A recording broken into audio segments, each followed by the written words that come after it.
या देवी सर्वभूतेषु विद्यारूपेण संस्थिता नमस्तस्यै नमस्तस्यै नमस्तस्यै नमो नमः. എല്ലാവർക്കും നമസ്കാരം. ദേവീ മഹാത്മ്യം എന്ന ജ്ഞാനസമുദ്രത്തിലൂടെയുള്ള നമ്മുടെ യാത്രയുടെ അവസാന ഭാഗത്തിലേക്ക് ഹൃദയപൂർവ്വം സ്വാഗതം. കഴിഞ്ഞ ഭാഗത്ത് നമ്മൾ രക്തബീജൻ എന്ന പെരുകുന്ന തിന്മയുടെ പ്രതീകത്തെ ദേവി നിഗ്രഹിക്കുന്ന അത്ഭുതകരമായ കാഴ്ച കണ്ടു. സൈന്യങ്ങളെല്ലാം നശിച്ചു, സേനാപതികളെല്ലാം മരിച്ചു വീണു. ഇനി യുദ്ധത്തിൽ ബാക്കിയുള്ളത് തിന്മയുടെ കിരീടം ചൂടിയ ആ രണ്ട് സഹോദരന്മാർ മാത്രം, ശുംഭനും നിശുംഭനും. അന്തിമ യുദ്ധത്തിന്റെ കാഹളം മുഴങ്ങിക്കഴിഞ്ഞു. നമുക്ക് കഥയുടെ പാരമ്യത്തിലേക്ക് കടക്കാം. അധ്യായം 9, നിശുംഭവധം. രക്തബീജൻ മരിച്ചതറിഞ്ഞ് കോപവും ദുഃഖവും സഹിക്കവയ്യാതെ നിശുംഭൻ ഭീകരമായ ആയുധങ്ങളുമായി ദേവിയുടെ നേർക്ക് പാഞ്ഞെടുത്തു. ദേവിയും സപ്തമാതൃക്കളും അവനുമായി ഘോര യുദ്ധം നടത്തി. ദേവിയുടെ വാഹനമായ സിംഹം അനേകം അസുരന്മാരെ കൊന്നൊടുക്കി.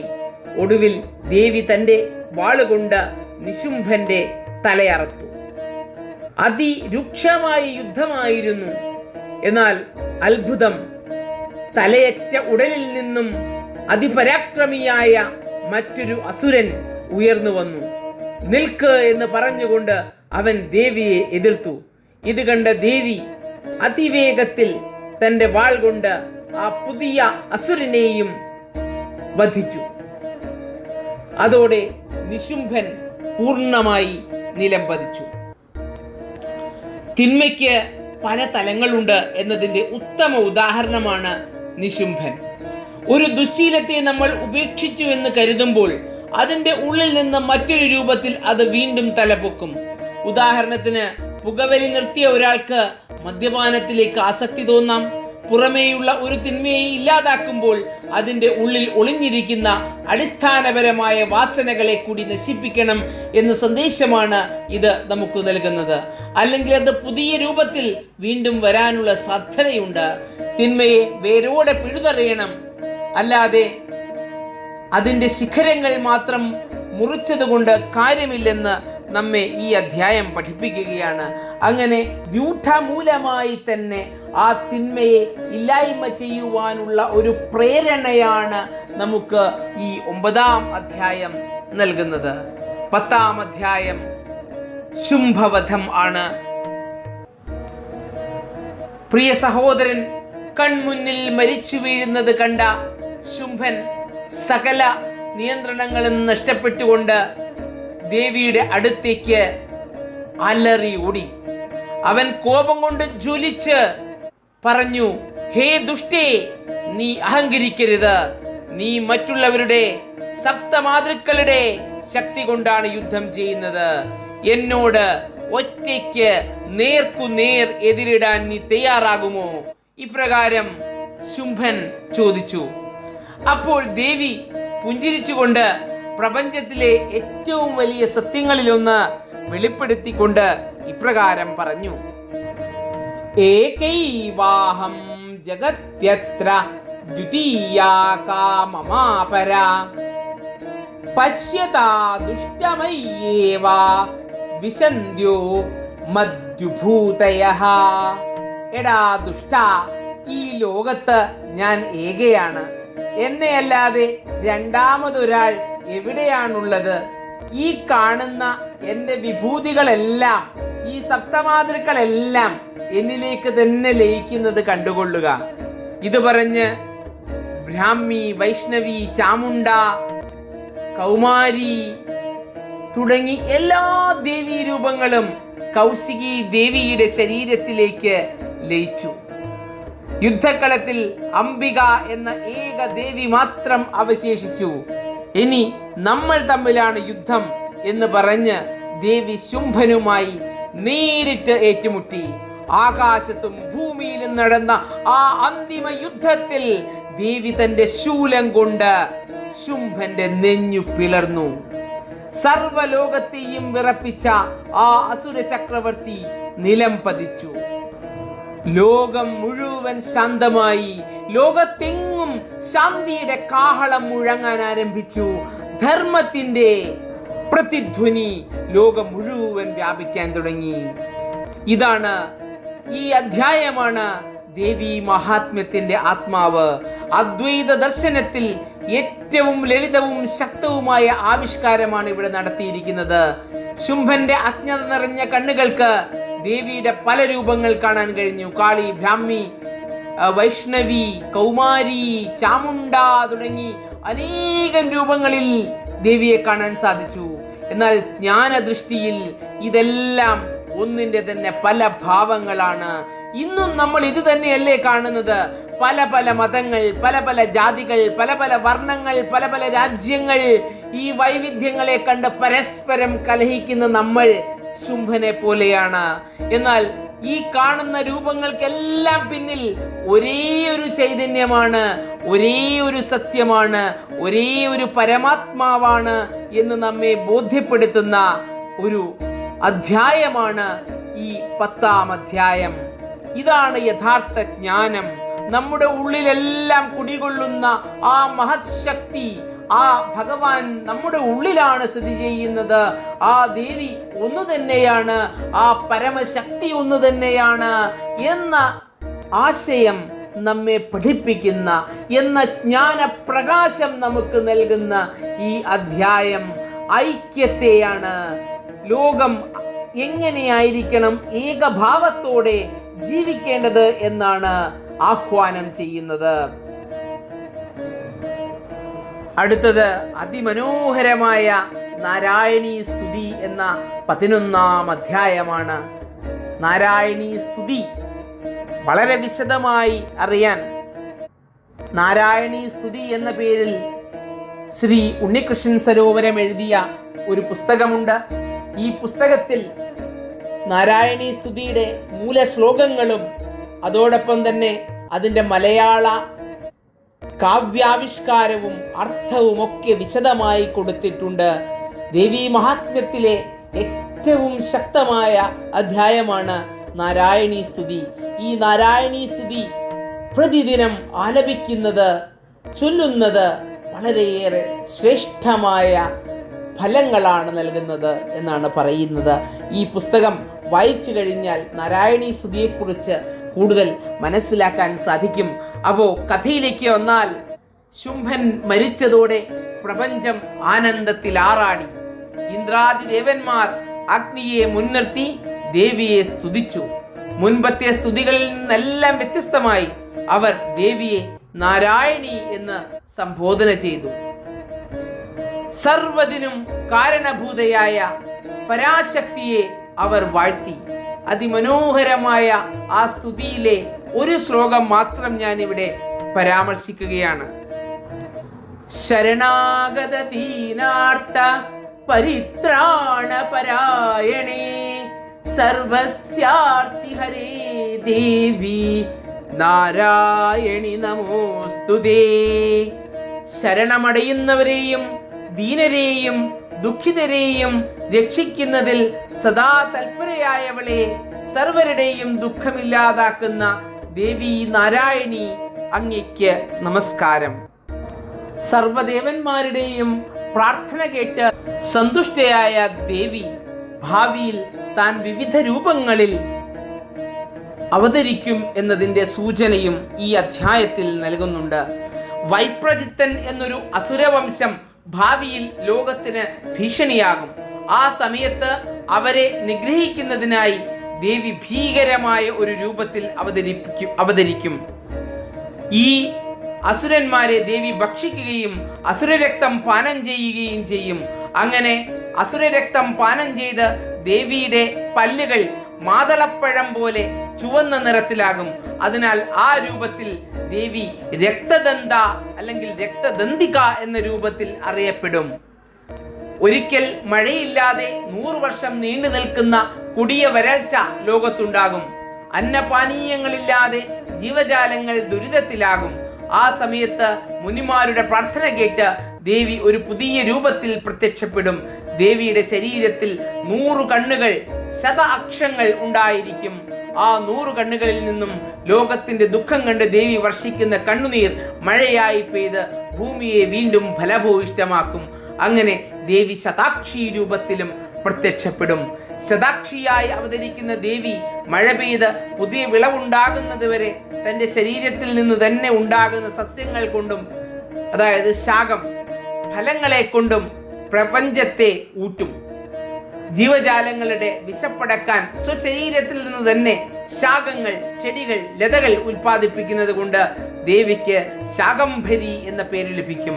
ഈ അവതാരത്തിൽ വെച്ച് ദേവി ദുർഗമൻ എന്നൊരു അസുരനെ വധിക്കുകയും ചെയ്യും. അതിലൂടെ ദേവിയുടെ പേര് ദുർഗ എന്നും ആയി മാറും.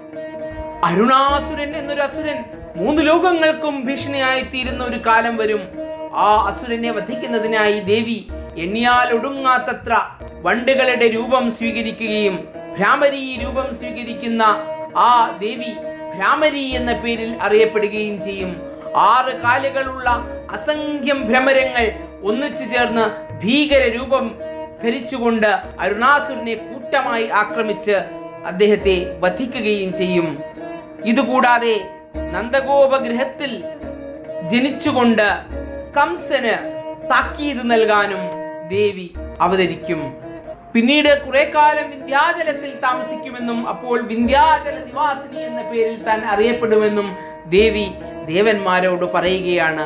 എപ്പോൾ എന്തു പ്രശ്നങ്ങളുണ്ടെങ്കിലും തന്നെ സ്തുതിച്ചുകൊള്ളാൻ പറഞ്ഞുകൊണ്ട് ദേവി അന്തർധാനം ചെയ്യുകയാണ്. തുടർന്ന് സന്തോഷത്തോടെ, സംതൃപ്തിയോടെ, സമാധാനത്തോടെ സർവരും അവരവരുടെ ഗേഹങ്ങളിലേക്ക്, അവരവരുടെ ലോകങ്ങളിലേക്ക് തിരിച്ചു പോവുകയാണ് ഈ അധ്യായത്തിൽ വിശദമാക്കുന്നത്. ഒരു വലിയ പ്രതിസന്ധി ഒഴിഞ്ഞു പോകുമ്പോൾ നാം എങ്ങനെ പ്രതികരിക്കണം എന്നതിൻ്റെ ഉദാത്ത മാതൃകയാണ് ഈ അധ്യായം നമുക്ക് നൽകുന്നത്. കേവലം നന്ദി പറയുകയല്ല ദേവന്മാർ ചെയ്തത്, ആ ശക്തിയുടെ ഓരോ ഭാവത്തെയും അവർ തിരിച്ചറിഞ്ഞ് സ്തുതിക്കുകയാണ് ചെയ്യുന്നത്. നമ്മുടെ ജീവിതത്തിലും ഒരു സഹായം ലഭിച്ചാൽ ആ സഹായത്തിന് പിന്നിലെ സ്നേഹത്തെയും കരുണയെയും പൂർണ്ണമായി ഉൾക്കൊണ്ടുകൊണ്ട് നന്ദി പ്രകാശിപ്പിക്കാൻ നമുക്ക് സാധിക്കണം. സർവ്വതിലും കുടികൊള്ളുന്ന ആ ചൈതന്യത്തെ തിരിച്ചറിഞ്ഞുകൊണ്ടുള്ള നന്ദി പ്രകടനമാണ് യഥാർത്ഥ പ്രാർത്ഥന. നമ്മെ സഹായിക്കുന്ന, നമ്മുടെ കൂടെ നിൽക്കുന്ന ആളുകളെ നാം നന്ദിയോടെ സ്മരിക്കുക, അവരോട് നന്ദി വ്യക്തമാക്കുക. അത് നമ്മുടെ കടമയാണ് എന്ന് നമ്മെ ഓർമ്മിപ്പിക്കുന്ന അധ്യായമാണ് ഇത്. അധ്യായം 12 ഫലശ്രുതിയാണ്. ദേവി മഹാത്മ്യം പാരായണം ചെയ്യുന്നതിലൂടെ ഭക്തർക്കു ലഭിക്കുന്ന ഗുണങ്ങളെക്കുറിച്ചാണ് ഈ അധ്യായം വിശദമായി വർണ്ണിക്കുന്നത്. ഭയം, ദാരിദ്ര്യം, രോഗം തുടങ്ങിയവയൊക്കെ ഇല്ലാതാക്കി ഐശ്വര്യവും ജ്ഞാനവും മോക്ഷവും നൽകാൻ ദേവീ മഹാത്മ്യ പാരായണവും പഠനവും ഉപകരിക്കും എന്ന സന്ദേശമാണ് ഈ അധ്യായം നമുക്ക് നൽകുന്നത്. 13-ാം അധ്യായത്തിൽ തുടക്കത്തിൽ പറഞ്ഞ സുരഥന്റെയും സമാധിയുടെയും മേധസ് മഹർഷിയുടെയും കഥയിലേക്ക് തിരിച്ചു വരികയാണ്. ദേവിയുടെ മഹാത്മ്യം കേട്ട് പ്രചോദിതരായ സുരഥനെയും സമാധിയെയുമാണ് ഇവിടെ നമുക്ക് കാണാൻ കഴിയുന്നത്. ദേവിയുടെ മഹാത്മ്യം കേട്ട് പ്രചോദിതരായ അവർ രണ്ടുപേരും നദീതീരത്ത് ദേവിയുടെ മണ്ഡൂപം ഉണ്ടാക്കുകയും 3 വർഷം കഠിനമായ തപസ്സനുഷ്ഠിക്കുകയും ചെയ്തു. ഒടുവിൽ ദേവി അവർക്ക് മുന്നിൽ പ്രത്യക്ഷയായി. ദേവി ചോദിച്ചു, നിങ്ങൾക്ക് എന്ത് വരമാണ് വേണ്ടത്? രാജാവ് സുരഥൻ തനിക്ക് നഷ്ടപ്പെട്ട രാജ്യം തിരികെ ലഭിക്കണമെന്നും അടുത്ത ജന്മത്തിൽ മന്വന്തരത്തിന്റെ അധിപനായ മനുവാകണമെന്നും പ്രാർത്ഥിച്ചു. ദേവി അത് സന്തോഷത്തോടെ നൽകി. എന്നാൽ സകലത്തിലും മമത നഷ്ടപ്പെട്ട വൈശ്യൻ ചോദിച്ചത് ലൗകികമായ ഒന്നായിരുന്നില്ല. അദ്ദേഹം ചോദിച്ചു, ദേവി, എനിക്ക് ഞാൻ എന്റേത് എന്ന ചിന്തകളെ ഇല്ലാതാക്കുന്ന ആത്മജ്ഞാനം നൽകിയാലും. സംപ്രീതയായ ദേവി അദ്ദേഹത്തിന് മോക്ഷദായകമായ ആ ജ്ഞാനം വരദാനമായി നൽകി. സുരഥൻ അടുത്ത ജന്മത്തിൽ സൂര്യഭഗവാന്റെ പുത്രനായി ജനിക്കുകയും സാവർണി മനു എന്ന പേരിൽ അറിയപ്പെടുകയും ചെയ്യും. അദ്ദേഹം 8ാമത്തെ മനുവായി മാറുകയും ഒരു മന്വന്തരത്തോളം ഏകദേശം 30 കോടി വർഷക്കാലം ഭൂമിയുടെ അധിപനായിരിക്കുകയും ചെയ്യും. തങ്ങളുടെ ആഗ്രഹങ്ങൾ സാധിച്ചതിൽ അതീവ സന്തുഷ്ടരായി ഇരുവരും അവരവരുടെ കർമ്മ മേഖലകളിലേക്ക് പോകുന്നതാണ് ഈ ഗ്രന്ഥത്തിൻ്റെ അവസാനം. ഈ ഗ്രന്ഥത്തിൻ്റെ സന്ദേശം വളരെ വ്യക്തമാണ്. ദേവീ മഹാത്മ്യം കേവലം കേട്ടിരിക്കാനുള്ള ഒരു കഥയല്ല, അത് നമ്മെ കർമ്മം ചെയ്യാൻ പ്രേരിപ്പിക്കുന്ന ഒരു ഊർജമാണ്. സുരഥനും വൈശ്യനും കഥ കേട്ടിരുന്നില്ല. അവർ അതിൽ നിന്ന് പ്രചോദനം ഉൾക്കൊണ്ടുകൊണ്ട് കഠിനമായി തപസ് ചെയ്തു. രണ്ടാമത്തെ കാര്യം, ദേവി നമ്മുടെ ആഗ്രഹങ്ങൾക്കനുസരിച്ചാണ് ഫലം നൽകുന്നത് എന്നതാണ്. നമ്മുടെ ആഗ്രഹം ഭൗതികമായ നേട്ടങ്ങളാണെങ്കിൽ രാജ്യം, സമ്പത്ത്, ആത്മാർത്ഥമായി പ്രയത്നിച്ചാൽ അത് ലഭിക്കും. സുരഥൻ അതിനുദാഹരണമാണ്. എന്നാൽ നമ്മുടെ ആഗ്രഹം ആധ്യാത്മിക ഉയർച്ചയും മോക്ഷവുമാണെങ്കിൽ, ജ്ഞാനമാണെങ്കിൽ ദേവി അതും നൽകും. സമാധി അതിനൊരു ഉദാഹരണമാണ്. നമ്മുടെ ജീവിതത്തിന്റെ ലക്ഷ്യം എന്തായിരിക്കണമെന്ന് തിരഞ്ഞെടുക്കേണ്ടത് നാം തന്നെയാണ്. ആ ലക്ഷ്യത്തിലെത്താനുള്ള ശക്തി നമുക്ക് ദേവി നൽകുകയും ചെയ്യും. ദേവി മഹാത്മ്യത്തിന്റെ പ്രാധാന്യം നാം മനസ്സിലാക്കിയല്ലോ. ദേവി മഹാത്മ്യം സാധാരണക്കാരിലേക്ക് സരളമായി എത്തിക്കുക എന്ന ഉദ്ദേശ്യത്തോടെ പുസ്തകങ്ങളും പ്രസിദ്ധീകരിക്കപ്പെട്ടിട്ടുണ്ട്. ഒന്ന് ദേവി മഹാത്മ്യം സമ്പൂർണം എന്ന കൃതിയാണ്. ഇതിൽ 450ഓളം പേജുള്ള പുസ്തകത്തിൽ ദേവി മഹാത്മ്യത്തിലെ മൂല ശ്ലോകങ്ങളും ഓരോ ശ്ലോകത്തിൻ്റെയും പദാർത്ഥവും സാരാംശവും നൽകിയിരിക്കുന്ന ബൃഹത് കൃതിയാണ്. ഇതുകൂടാതെ തുഞ്ചത്ത് രാമാനുജൻ എഴുത്തച്ഛൻ എഴുതിയ ദേവി മഹാത്മ്യം കിളിപ്പാട്ടിന്റെ മലയാള വിശദീകരണ സഹിതമുള്ള കൃതിയും ലഭ്യമാണ്. കുട്ടികളിൽ ദേവി മഹാത്മ്യത്തിന്റെ അന്തസത്ത മനസ്സിലാക്കാനായി കുട്ടികൾക്കുള്ള ദേവി മഹാത്മ്യം എന്ന കൃതിയും ലഭ്യമാണ്. ബഹുവർണ്ണ ചിത്രങ്ങളിൽ നൽകിയിരിക്കുന്ന സരളമായ ഈ കഥ കൊച്ചുകുട്ടികൾക്ക് തന്നെ ഈ കഥ മനസ്സിലാക്കാനും അതിൽ നിന്ന് ജ്ഞാനത്തിൻ്റെ, സത്യത്തിൻ്റെ, ധർമ്മത്തിൻ്റെ പാതയിൽ സഞ്ചരിക്കാനുള്ള പ്രേരണ നൽകുമെന്നതിൽ ഒരു സംശയവും ഇല്ല. ഈ പുസ്തകങ്ങൾ വായിച്ച് വാങ്ങി അഭിപ്രായങ്ങൾ രേഖപ്പെടുത്തുക. മധുകൈടവന്മാരിലൂടെയും മഹിഷാസുരനിലൂടെയും ശുംഭനിശുംഭന്മാരിലൂടെയും സഞ്ചരിച്ച് ഒടുവിൽ സുരഥന്റെയും വൈശ്യന്റെയും ആത്മസാക്ഷാത്കാരത്തിൽ അവസാനിക്കുന്ന ഈ മഹത്തായ യാത്രയിൽ പങ്കെടുത്ത എല്ലാവർക്കും നന്ദി, നമസ്കാരം. ദേവി മഹാത്മ്യം നമ്മെ പഠിപ്പിക്കുന്നത് ഒന്ന് മാത്രമാണ്: പുറത്തുള്ള അസുരന്മാരെക്കാൾ കൂടുതൽ വലുതാണ് നമ്മുടെ ഉള്ളിലുള്ള അസുരന്മാർ. കോപം, ഭയം, അഹങ്കാരം, അജ്ഞത, നമ്മുടെ ഉള്ളിൽ ഉറങ്ങിക്കിടക്കുന്ന ആത്മശക്തിയെ ഉണർത്തിയാൽ ഈ അസുരന്മാരെ എല്ലാം നമുക്ക് നിഗ്രഹിക്കാൻ സാധിക്കും. ജീവിതം ഒരു യുദ്ധക്കളമാണ്. അവിടെ ധർമ്മത്തിന്റെ പക്ഷത്തു നിന്ന് പോരാടാനുള്ള ഊർജമാണ് നമുക്ക് ഈ ഗ്രന്ഥം നൽകുന്നത്. ജീവിതത്തിലുടനീളം ആ പരാശക്തിയുടെ അനുഗ്രഹം ഏവർക്കും ഉണ്ടാവട്ടെ എന്ന് പ്രാർത്ഥിച്ചുകൊണ്ട് ഈ പ്രഭാഷണ പരമ്പര ഇവിടെ അവസാനിക്കുകയാണ്. എല്ലാവർക്കും എപ്പോഴും ദേവി ആദിപരാശക്തിയുടെ അനുഗ്രഹം ഉണ്ടാവട്ടെ എന്ന് പ്രാർത്ഥിക്കുന്നു. നമസ്തേ, ജയ് മാതാദി. യാ ദേവി സർവഭൂതേഷു ശക്തിരൂപേണ സംസ്ഥിതഃ നമസ്തസ്യേ നമസ്തസ്യേ നമസ്തസ്യേ നമോ നമഃ. നമസ്തേ.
സഹിതം കുട്ടികളുടെ ദേവീ മഹാത്മ്യം എന്നൊരു പുസ്തകവും തയ്യാറാക്കിയിട്ടുണ്ട്.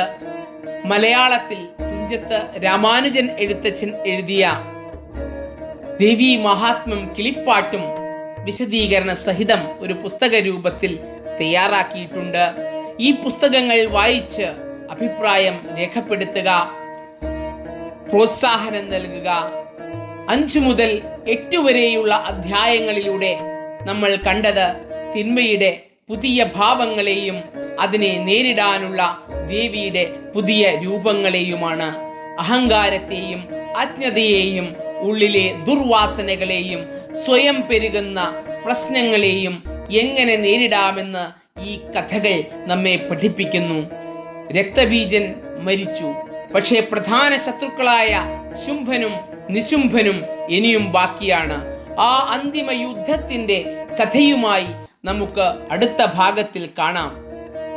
എല്ലാവർക്കും ദേവിയുടെ അനുഗ്രഹമുണ്ടാവട്ടെ എന്ന് പ്രാർത്ഥിച്ചുകൊണ്ട് നിർത്തുന്നു. നന്ദി, നമസ്കാരം, ജയ് മാതാദി.